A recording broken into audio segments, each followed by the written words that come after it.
Good evening बच्चों, welcome to सचिंद्रा classes. आज आपका एसएफएम का पेपर था। आई होप आपका पेपर अच्छा होगा।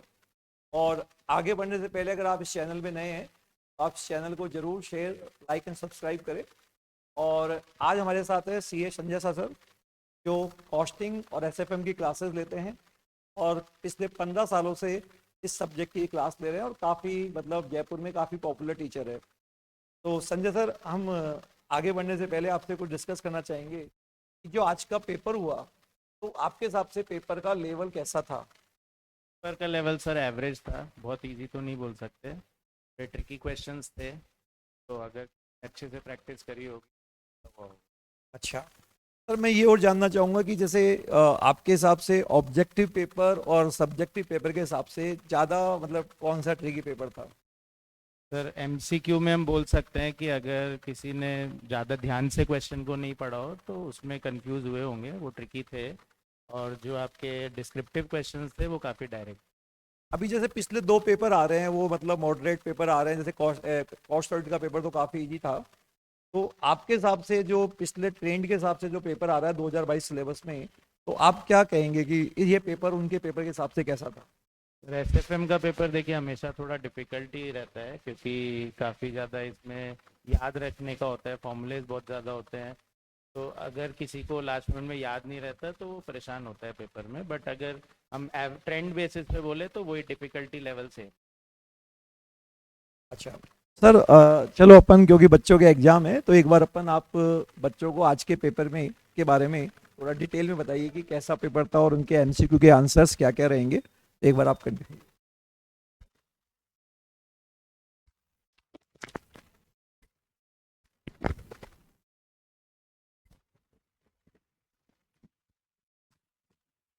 तो हेलो फ्रेंड्स, आप लोग सब एसएफएम का पेपर दे के आए हैं, नेक्स्ट पेपर के लिए रेडी हो रहे होंगे। बट एक बार फॉर द मीन वाइल, हमेशा स्टूडेंट्स को रहता है कि हमको एमसीक्यू के आंसर्स एक बार वेरीफाई करने हैं। तो वही हम लोग डिस्कस करने जा रहे हैं। स्टूडेंट्स, पहला क्वेश्चन जो था वो आपका था कैपिटल बजटिंग का। तो हम लोग एक्सपेक्ट करते ही है कि एमसीक्यू में कैपिटल बजटिंग का क्वेश्चन तो ज़रूर होगा। और इस बार उस मेथड पे क्वेश्चन था एमसीक्यू का, तो नॉर्मली एग्जाम में आता ही नहीं है। मॉडिफाइड एनपीवी और मॉडिफाइड आईआरआर पे बेस्ड क्वेश्चन। तो इसका जो आंसर है स्टूडेंट्स, वो आपका का जो आंसर है वो आपका 13% आएगा। 1A का आंसर क्या रहेगा? 13% रहेगा। क्वेश्चन ऐसे था कि हम इन्वेस्ट कर रहे हैं 36 करोड़ रुपीस, एक्सपेक्ट करते हैं यूनिफॉर्म कैश इनफ्लो 12 करोड़ रुपए का। हर साल हम 12 करोड़ रुपए का कैश इनफ्लो एक्सपेक्ट कर रहे हैं। और कॉस्ट ऑफ कैपिटल हमारी 12% थी। पीवी अगर आपको करनी पड़े तो 12% से करनी है। मॉडिफाइड एनपीवी गिवन था 8.123 करोड़। रिवर्स क्वेश्चन था, मॉडिफाइड एनपीवी निकालना नहीं था, मॉडिफाइड एनपीवी गिवन था। हो सकता है आप लोग मॉडिफाइड एनपीवी को टर्मिनल वैल्यू के नाम से पढ़े हुए होंगे। ये टर्मिनल वैल्यू मेथड का ही question. What will be the reinvestment rate? Modified NPV में स्टूडेंट्स हम लोग री इन्वेस्ट करते थे, तो री इन्वेस्टमेंट की रेट पूछ रहा है, which is expected to be generated by this project. Round off आपको 3 डेसिमल में करना था। तो यहाँ पर हम लोग क्या करते हैं, मॉडिफाइड एनपीवी गिवन है, अगर उसमें आउटफ्लो ऐड कर दें। मॉडिफाइड एनपीवी गिवन है और अगर उसमें हम आउटफ्लो ऐड कर दें तो हमारी पीवी ऑफ टर्मिनल वैल्यू आ जाती है। पीवी ऑफ टर्मिनल वैल्यू, तो पीवी ऑफ टर्मिनल वैल्यू जो है वो आपकी 36 crore plus 8.123 crore, that is 44.123 crore आ जाएगी। और टर्मिनल वैल्यू को जब हम पीवी फैक्टर से मल्टीप्लाई करते हैं तब पीवी ऑफ टर्मिनल वैल्यू आती है। तो 44.123 है और टर्मिनल वैल्यू मुझे निकालना है, और पीवी फैक्टर हमारा कॉस्ट ऑफ कैपिटल 12% था, तो 12% से गिवन था 0.5674। तो इससे आपकी टर्मिनल वैल्यू निकल जाएगी। थोड़ी सी मैथ्स लगानी थी, रिवर्स कैलकुलेशन करना था, और इससे आपकी टर्मिनल वैल्यू आ जाएगी कुछ 78 के आसपास। और फिर उसके बाद स्टूडेंट कि आपको हर साल 12 करोड़ रुपए लगाने हैं, और आपको टोटल टर्मिनल वैल्यू 78 करोड़ चाहिए, तो आप 78 को डिवाइड कर दीजिए 12 करोड़ से, तो आपका कुछ आसपास फ्यूचर वैल्यू कंपाउंडिंग फैक्टर आ जाएगा, FVIFA बोलते हैं उसको, future value interest factor of NVT, वो 6.480 आ जाएगा। और 6.480 फ्यूचर वैल्यू फैक्टर आपको 13% पे दे रखा था, 6.480, तो इस वजह से इसका आंसर 13% आएगा, 13% आएगा।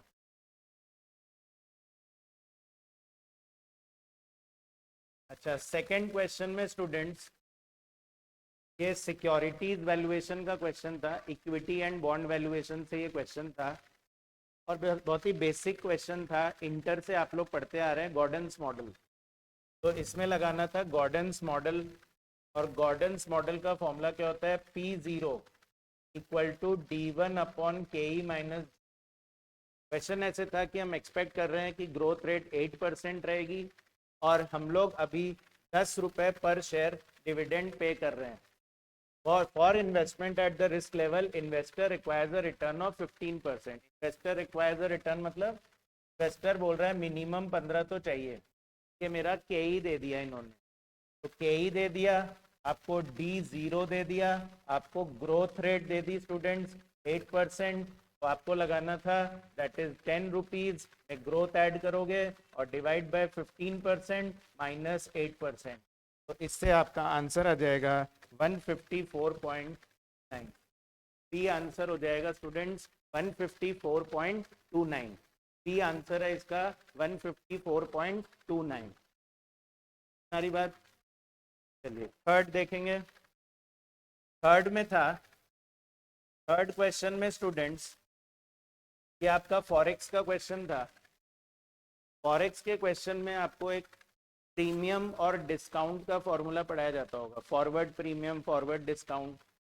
फॉरवर्ड प्रीमियम का फॉर्मूला होता था, फॉरवर्ड प्रीमियम का फॉर्मूला हम पढ़ते थे, premium equals to forward rate minus spot rate upon spot rate into 100 and into 12/n। ये फॉर्मूला आपको लगाना था। अब क्वेश्चन में स्पॉट रेट भी दी हुई थी, क्वेश्चन में फॉरवर्ड रेट भी दी हुई थी। स्पॉट रेट थी 77.9542 स्लैश 78.1255। ये स्लैश क्या होता है, if you are aware with the forex chapter, तो आप जानते हैं कि एक बिड प्राइस होती है और एक आस्क प्राइस होती है। इधर भी स्टूडेंट 78.8550 एंड स्लैश 9650, तो ये इन्होंने थोड़ा सा ट्रिक किया, यहाँ पर स्लैश करके 78 लिखना भूल गए, तो ये 78.9650 था, 78.9650 पढ़ते हैं इसको। तो यहाँ पर उन्होंने बोला what will be the forward margin, और ये प्रीमियम आपको आस्क प्राइस के लिए निकालना था। अगर किसी ने ध्यान से क्वेश्चन को नहीं पढ़ा हो तो ट्रिक किया यहाँ पर इंस्टीट्यूट ने, उन्होंने बोला कि हम आपको बिड भी दे रहे हैं, आस्क भी दे रहे हैं, पर जो आपको प्रीमियम निकालना है वो सिर्फ आस्क प्राइस का ही निकालना था। तो आपको लगाना था 78.9650 and minus 78.1255 and divided by 78.1255 into 100 into 12/6। तो इससे आपका जो आंसर आएगा वो आएगा 2.15%। सी आ जाएगा 2.15%। फोर्थ में स्टूडेंट्स, फोर्थ क्वेश्चन में MCQ फोर्थ में पोर्टफोलियो का क्वेश्चन दिया था। Sharpe ratio, Treynor ratio mutual fund में और पोर्टफोलियो में पढ़ा जाता है। तो क्वेश्चन बोला miss Ruana a portfolio manager, MS Ruana portfolio manager realized an average return of 15%। Manager ने रियलाइज किया रिटर्न 15% का। मैनेजर ने स्टूडेंट्स रिटर्न रियलाइज किया 15% का। बीटा दे रखा था 1.2, स्टैंडर्ड डेविएशन दे रखा था 25%। एवरेज रिटर्न फॉर मार्केट का दे रखा था 11, और मार्केट का स्टैंडर्ड डेविएशन दिया हुआ था 20। रिस्क फ्री रेट दिया हुआ था 4। शार्पे रेशियो आपको निकालना था।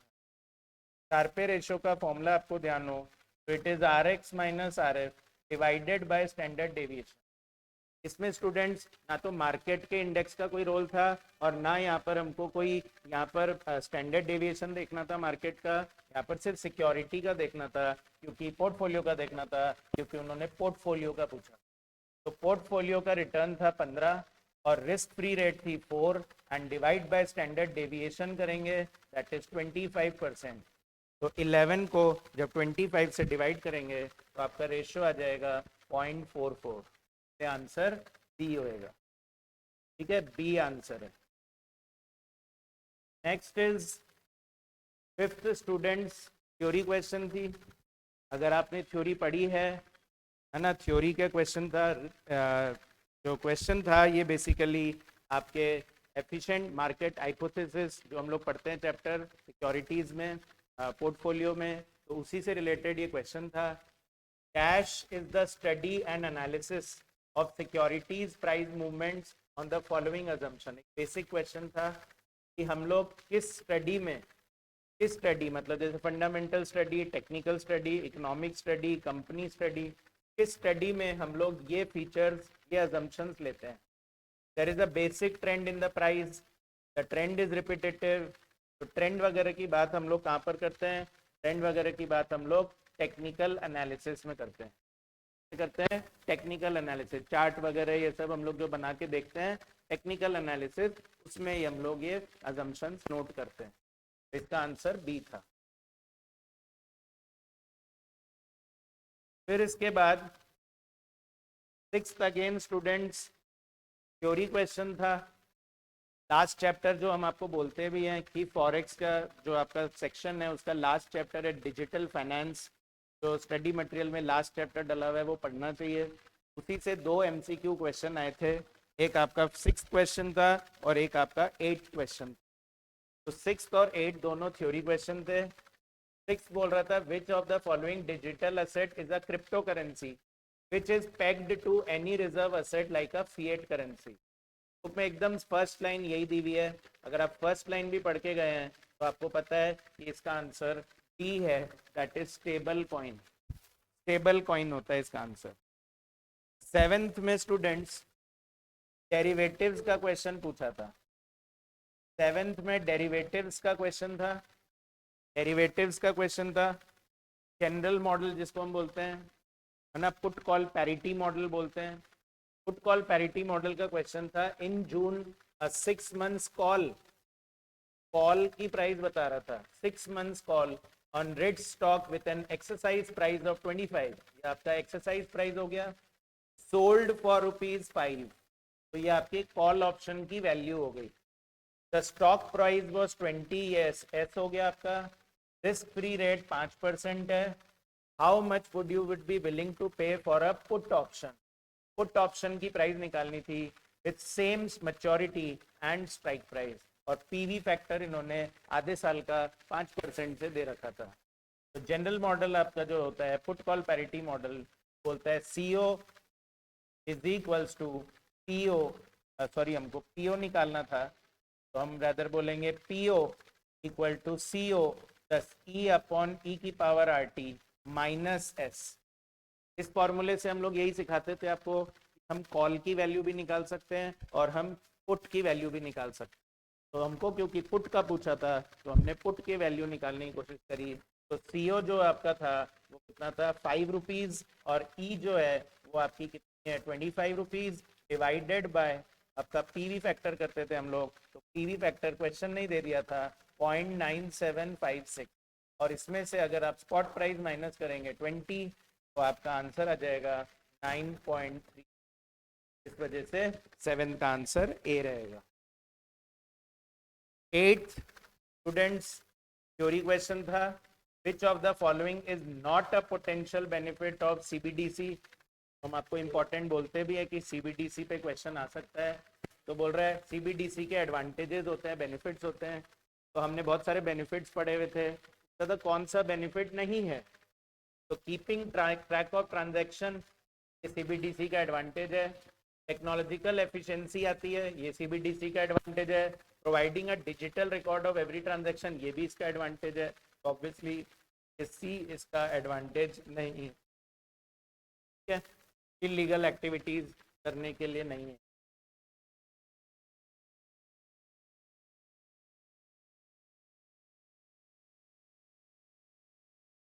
फिर उसके बाद सी आंसर है। 8 का आंसर क्या है स्टूडेंट्स? सी। अब 9th, which of the following statement is said to be true with respect to risk penalty?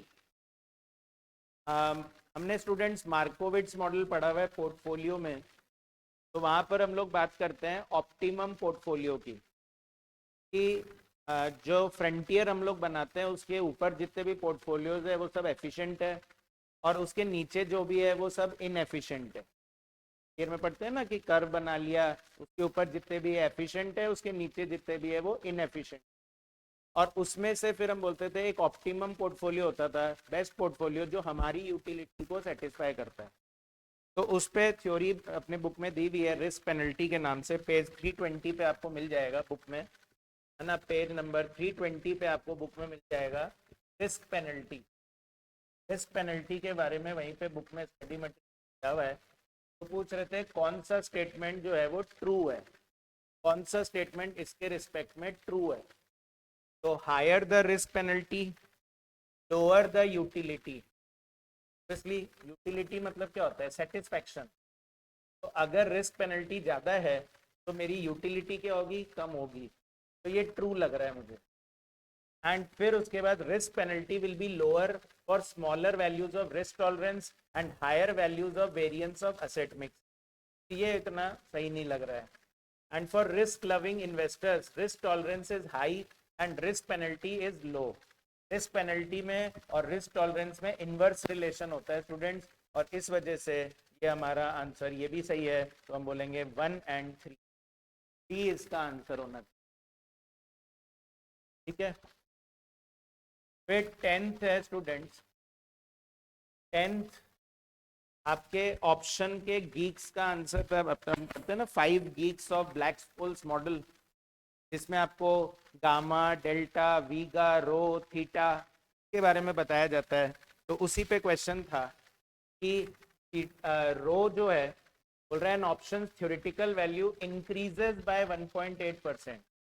Option की वैल्यू इंक्रीज हो रही है स्टूडेंट्स 1.8 से, अगर इंटरेस्ट रेट डिक्रीज हो रहा है 1% से। ठीक है। रेट के लिए हम लोग रो यूज करते थे। रेट के लिए जो हम ग्रीक मॉडल यूज करते थे वो था रो, और इनवर्स रिलेशन होता है पुट ऑप्शन में। पुट ऑप्शन में इनवर्स रिलेशन होता है। इनवर्स रिलेशन बताया उन्होंने कि वैल्यू बढ़ेगी और रेट गिरेगी। तो रेट गिरने से जब वैल्यू बढ़ती है तो वो पुट ऑप्शन होता है। तो your answer is B, the rho of a put option.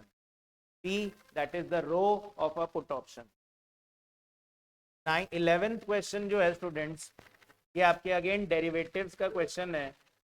Derivatives का क्वेश्चन है।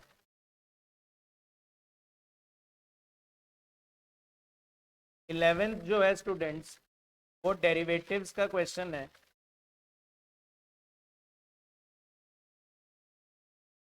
और डेरिवेटिव्स में आप लोग को हेजिंग पढ़ाते हैं, hedging using futures.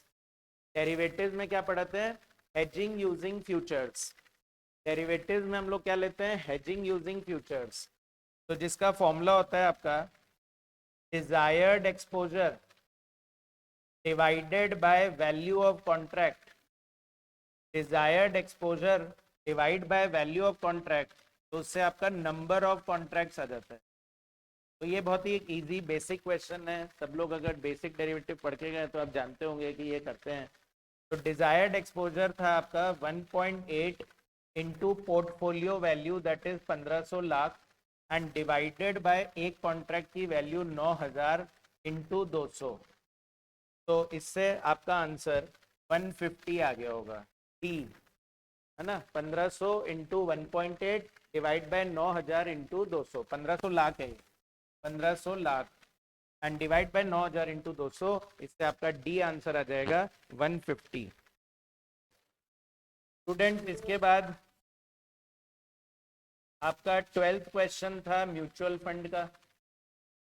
Mutual fund का एक बेसिक एनएवी निकालने वाला क्वेश्चन।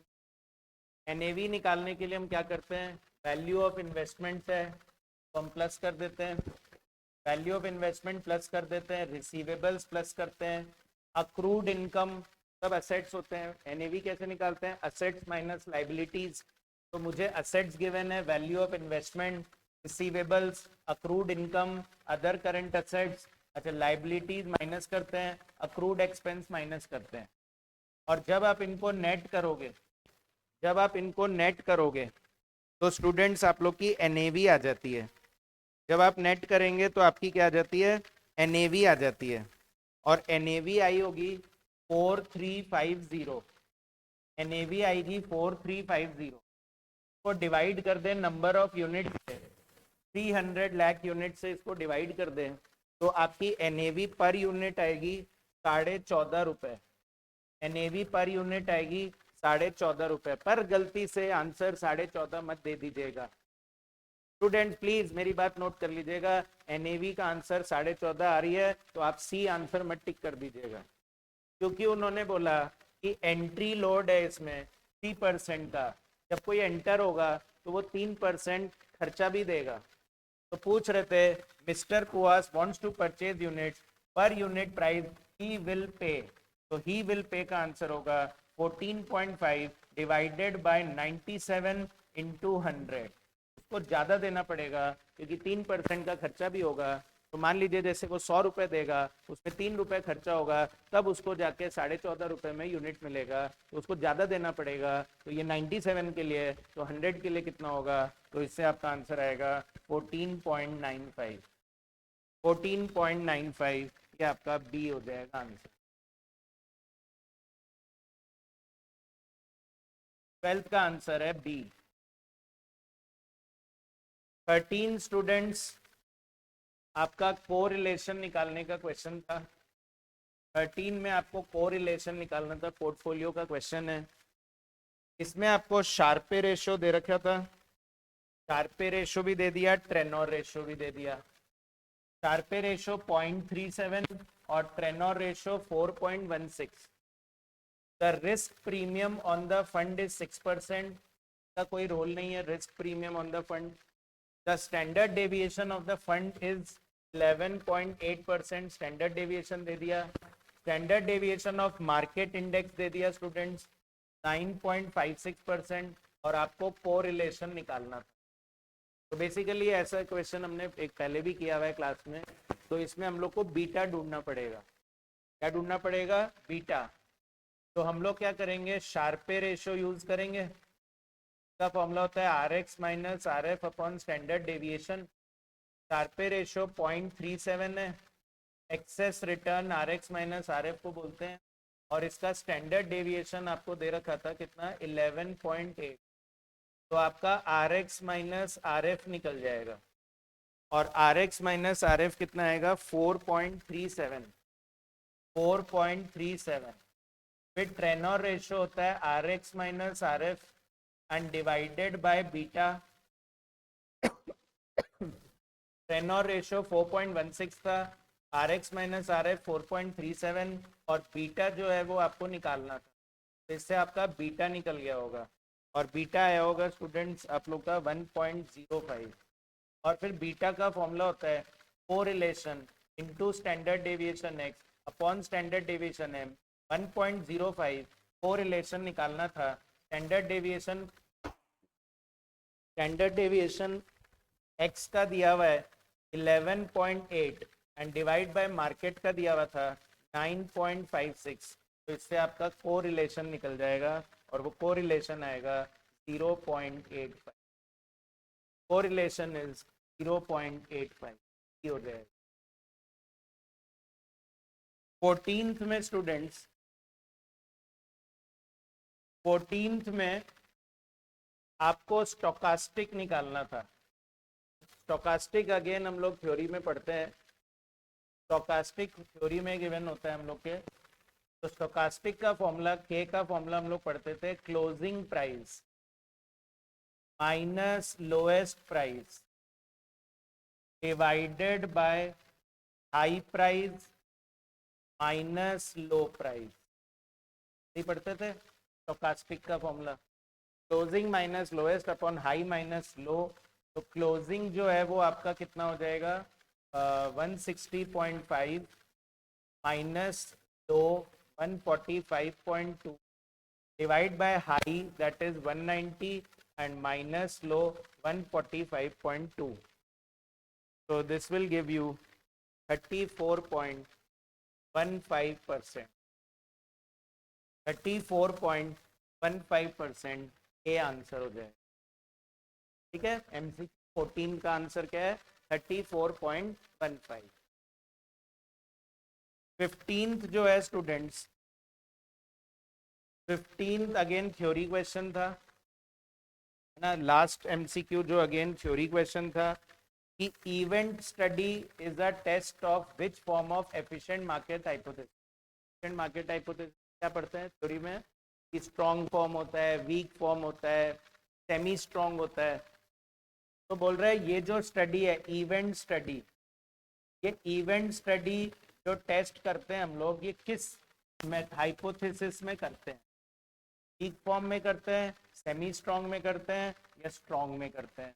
एक्चुअली सेमी स्ट्रॉन्ग में करते हैं, और इसलिए आंसर ही होएगा ओनली सेकेंड। ये थे स्टूडेंट्स आपके एमसीक्यू के क्वेश्चन, को आप वेरीफाई कर सकते हैं। ठीक है, just to be just confident कि हाँ भाई हमारा पेपर कैसा हुआ है। बाकी एमसीक्यू से डिसीजन नहीं होगा कि आपके पेपर में क्या मार्क्स आएंगे। थोड़ा सा शॉर्ट में हम लोग डिस्क्रिप्टिव क्वेश्चंस की बात भी कर लेते हैं कि डिस्क्रिप्टिव क्वेश्चंस क्या आए थे स्टूडेंट। सेक्शन बी में एज यूजुअल जो आपके डिस्क्रिप्टिव क्वेश्चन है, मैंने हमेशा बोला है कि capital budgeting, lease financing, risk proposal analysis, इन तीनों से आता ही है क्वेश्चन। और वही इस बार भी पेपर में देखने को मिला। 2A, 2B एंड 3A, ये तीनों क्वेश्चन आपके सेक्शन ए से ही आए थे। 2A जो था ये कैपिटल बजटिंग का क्वेश्चन था। इसको हम लोग एवरेज क्वेश्चन बोल सकते हैं। डिफिकल्टी लेवल स्टूडेंट्स इसका एवरेज मार्क किया जा सकता है। इसमें एवरेज डिफिकल्टी थी, बहुत ज़्यादा कोई हार्ड पार्ट नहीं था इसमें, ऐसा कोई हार्ड पॉइंट नज़र नहीं आया इसमें। बेसिक आपका क्वेश्चन था, बोल रहे हम लोग एक नई मशीनरी खरीदना है, रिप्लेस करने के लिए हम उसको खरीदना चाहते हैं मैनुअली ऑपरेशन को, के लिए हम लोग को ये सब डिटेल वगैरह दी हुई थी। मेरे ख्याल से अगर आप जानते हैं कैपिटल बजटिंग तो ये आपसे हो जाएगा। एनपीवी निकालना था और फिर पूछा था पुरानी मशीन को नई मशीन रिप्लेस करेगी। लेंदी में बोल सकता हूँ थोड़ा सा, बाकी हार्ड तो नहीं था। अच्छा, बी जो क्वेश्चन था स्टूडेंट्स, ये सभी को आ गया होगा, ये स्टडी मटेरियल का ही क्वेश्चन है एक्चुअली। स्टडी मटेरियल में केस स्टडी के नाम से ये क्वेश्चन दिया हुआ है। लीजिंग में हम लोग सबसे पहला क्वेश्चन यही करते हैं, और वही क्वेश्चन एग्जाम में कॉपी होके आ गया। जो मैं पहला क्वेश्चन कराता हूँ लीजिंग का, वही क्वेश्चन एग्जाम में आ गया। ठीक है, 7 मार्क्स का लीजिंग का क्वेश्चन। 3A जो है स्टूडेंट्स वो सिमुलेशन का था। कॉस्टिंग में भी आप सिमुलेशन पढ़ते हैं, एसएफएम में भी सिमुलेशन आता है, ये आप लोग अवेयर होंगे। तो रिस्क एनालिसिस से इस बार सिमुलेशन का क्वेश्चन था, इजी क्वेश्चन। फिर 3B जो था स्टूडेंट, 3B जो था वो सिक्योरिटीज वैल्यूएशन का क्वेश्चन। सिक्योरिटीज वैल्यूएशन यानी इक्विटी एंड बॉन्ड वैल्यूएशन, ज़्यादा कुछ नहीं। सीए इंस्टीट्यूट ने बेसिकली ये क्वेश्चन जो है स्टूडेंट्स, ये सीए इंस्टीट्यूट का क्वेश्चन कॉपी किया हुआ है। सीएमए में जो क्वेश्चन ये है, ये इन्होंने सीए इंस्टीट्यूट का क्वेश्चन कॉपी किया है। ठीक है, मैं इसकी डिटेल सोल्यूशन बाद में आपको दे दूंगा।